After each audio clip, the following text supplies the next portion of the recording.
seseorang mengasihi aku, ia akan menuruti firman-Ku.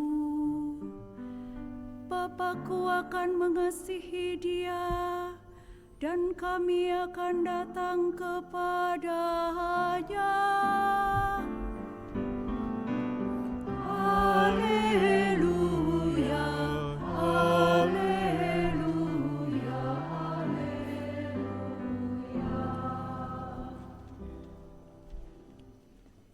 Tuhan bersamamu. Inilah Injil suci menurut Markus. Dimuliakanlah Tuhan. Sekali peristiwa, seorang ahli Taurat yang mendengar Yesus dan orang-orang Saduki bersoal jawab dan tahu bahwa Yesus memberi jawab yang tepat kepada orang-orang itu, ia datang kepadanya dan bertanya, "Hukum manakah yang paling utama?" Jawab Yesus, "Hukum yang terutama ialah, dengarlah hai orang Israel, Tuhan Allah kita, Tuhan itu Esa. Kasihilah Tuhan Allahmu dengan segenap hatimu, dan dengan segenap jiwamu, dan dengan segenap akal budimu, dan dengan segenap kekuatanmu. Dan hukum yang kedua ialah, kasihilah sesamamu manusia seperti dirimu sendiri. Tidak ada hukum lain yang lebih utama daripada kedua hukum ini." Lalu kata ahli Taurat itu kepada Yesus, "Tepat sekali, Guru. Benar katamu itu, bahwa Dia Esa, dan bahwa tidak ada yang lain kecuali Dia.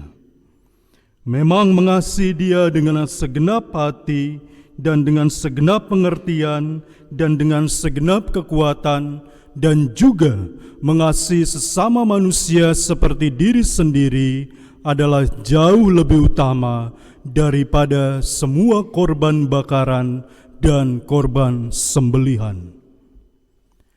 Yesus melihat bagaimana bijaksananya jawaban orang itu, dan ia berkata kepadanya, "Engkau tidak jauh dari kerajaan Allah."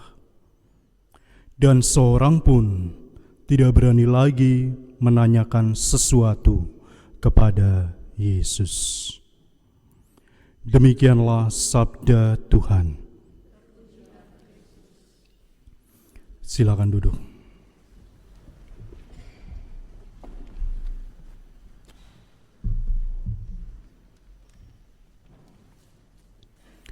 Bapak, Ibu, Saudara-saudari yang dikasihi Tuhan, sekali lagi selamat siang. Ya, sebelum saya memulai khotbah saya pada hari ini, coba disapa kiri kanannya, ya. Apa kabar gitu? Tanya. Kalau yang di kiri kanannya nggak ada, yang di belakangnya. Nah, sapa, gimana kabarnya? Udah makan belum? Nah, tanya itu. Kalau belum nanti bisa makan, ya. Saudara-saudari yang dikasihi Tuhan, kenapa pada hari ini di awal khotbah saya pada hari ini saya meminta saudara-saudari untuk menyapa kiri kanan, depan belakang, dan setiap orang yang hadir di tempat ini. Kemarin itu hari apa? Hari Sabtu, ya. Itu tidak sengaja di ruang makan kami di Breda, saya menemukan satu majalah. Rupanya ini majalah dari Volkskrant Magazine, ya. Judulnya cukup bombastis, ya. Itu, ya. Saya tidak akan bacakan judulnya di tempat ini karena harus diedit nih gitu. Ya. Judulnya adalah tentang Einsamkeit, ya. Kesepian, ya. Dan menarik bahwa ketika saya membaca salah satu artikel yang mengulas lebih dalam dari judul itu, dikatakan bahwa kalimat pertamanya adalah setengah dari jumlah masyarakat di Belanda mengalami yang namanya kesepian. Jadi kalau jumlah atau total masyarakat Belanda atau populasi Belanda itu adalah 18 juta kurang lebih, itu 9 jutanya mengalami kesepian. Itu yang terhitung melalui sebuah penelitian yang dilakukan oleh salah satu profesor, saya lupa namanya profesor siapa ini, ya, Profesor De Wachter, ya, profesor psikologi, dia mengajar di Leuven, Universitas Katolik di Belgia. Dia meneliti bahwa kurang lebih ada 9 juta masyarakat Belanda mengalami kesepian. Ya. Dan penelitian yang terbaru yang dia teliti, dia menemukan bahwa dari 9 juta itu kurang lebih 30% adalah anak-anak muda. Kaget nggak tuh? Ya. Saya pikir yang mengalami kesepian itu orang tua, ya, opah oma, ya. Tapi rupanya profesor ini mengatakan bahwa yang mengalami kesepian ternyata di zaman modern ini adalah juga termaksud anak-anak muda. Dan ada begitu banyak ulasan yang diberikan oleh Profesor De Wachter, ya. Dan pada akhirnya dia memberi satu tips atau solusi gimana caranya supaya orang-orang di Belanda, karena dia tinggal di Belgia, itu supaya bisa terhindar dari yang namanya kesepian. Dia mengatakan bahwa mungkin masyarakat modern saat ini butuh yang namanya bertindak, berpikir, dan berperilaku sedikit meditatif. Ya. Artinya apa? Kalau Bapak Ibu biasa, ya, kalau misalkan tidak sempat, ya, di jalan gitu kan, habis kerja beli makanan di restoran atau cepat saji begitu, ya, dia menyarankan mulailah masak sendiri di rumah, ya. Hirup bau-bau bumbu-bumbu, ya. Ikuti prosesnya dengan penuh kesadaran. Dan tidak hanya itu saja, kalau Bapak Ibu, ya, pulang dari kerja, ini saran dari Profesor Wachter, ya, pulang dari kerja ketemu anak-anak, beri ruang seluas-luasnya untuk anak-anak bercerita, dengarkan mereka, ya. Dan ada banyak lagi yang beliau sampaikan atau berikan tips kepada orang-orang modern yang hidup di zaman sekarang ini. Dan menarik bahwa kalau Profesor Wachter mengatakan obat kesepian itu adalah sedikit menjadi manusia yang lebih meditatif, hari ini Yesus mengatakan 2 hukum yang Tuhan berikan kepada kita, ya, yang harus kita lakukan. Untuk apa? Untuk dapat hidup bersama di tengah-tengah dunia, yaitu apa? Kasihilah Tuhan Allahmu dengan segenap akal budi dan lain sebagainya. Dan yang terpenting adalah kasihilah sesamamu manusia seperti engkau mengasihi dirimu sendiri.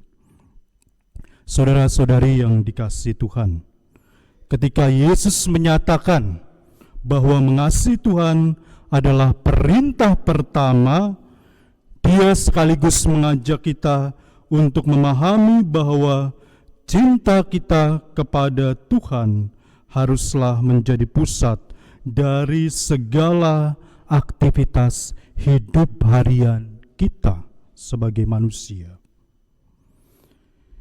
Dia mengajak kita untuk memahami sungguh-sungguh arti cinta sejati Allah yang Tuhan atau Allah berikan atau tanamkan dalam diri kita sejak kita dibaptis. Cinta kepada Tuhan bukan hanya dalam kata-kata tetapi dalam tindakan kita sehari-hari. Melalui sapaan yang baru saja Bapak Ibu lakukan, ya. Sadar nggak tadi nyapa kiri kanannya? Penuh cinta atau perhatian tidak? Ya. Kalau belum, sapalah saudara-saudari kiri kanan tetangga, orang yang mungkin paling dekat dengan hidup kita, yaitu partner kita, suami, istri, anak. Sapalah mereka dengan penuh perhatian, kata Profesor Wachter, dan ditambah oleh Yesus juga. Sejak dulu Yesus mengatakan, sapalah sesama kita dengan penuh apa? Penuh cinta kasih. Ya. Lalu yang berikutnya adalah perintah kedua, yaitu mengasihi sesama. Ini juga mengingatkan bahwa iman atau kepercayaan kita tidak bisa rupanya terpisah dari tindakan nyata dalam kehidupan kita. Cinta kepada sesama adalah wujud nyata dari cinta kepada Tuhan. Maka Rasul Paulus mengatakan bahwa percuma kita beriman tapi kita tidak mengaplikasikan iman kita atau cinta kita kepada sesama kita. Oleh karena itu, Bapak Ibu saudara-saudari yang dikasihi Tuhan, ahli Taurat yang mendengarkan Yesus pada hari ini menyadari bahwa hidup dalam kedua perintah ini rupanya jauh lebih berarti dari segala sesuatu yang sifatnya formalitas, ya. Kalau di Indonesia itu kita telepon teman kita, bro, di mana? Di rumah. Yuk, jalan udah, ya. Itu. Kalau di sini, bro, di mana? Di rumah. Yuk jalan. Oh, tunggu dulu. Lihat agenda dulu. Culture, ya. Ada perbedaan besar antara masyarakat modern dengan masyarakat tradisional. Boleh kita tidak setuju, tapi disitulah cara kita memanusiakan sesama kita, memberikan perhatian juga cinta kita kepada sesama lewat kegiatan atau tindakan-tindakan yang paling sederhana dalam hidup kita.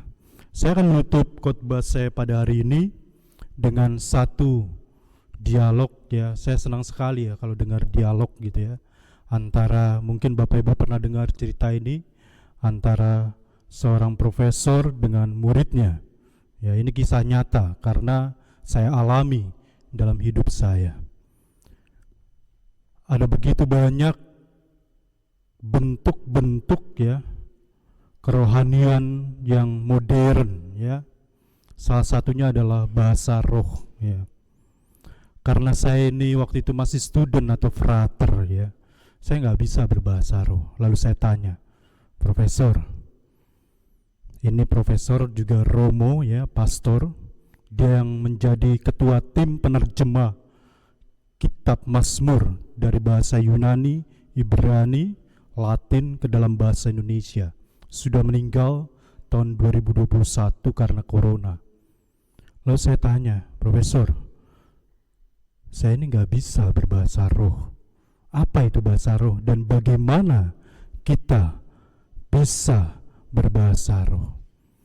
Lalu dia mengatakan dengan begitu sederhana, dia katakan, bahasa roh yang sejati adalah ketika kita bisa menghadirkan kasih Allah kepada sesama kita lewat sapaan, lewat senyum, ya, lewat rangkulan, ya, lewat pekerjaan kita, lewat kesaksian hidup kita, Itulah bahasa roh yang sejati.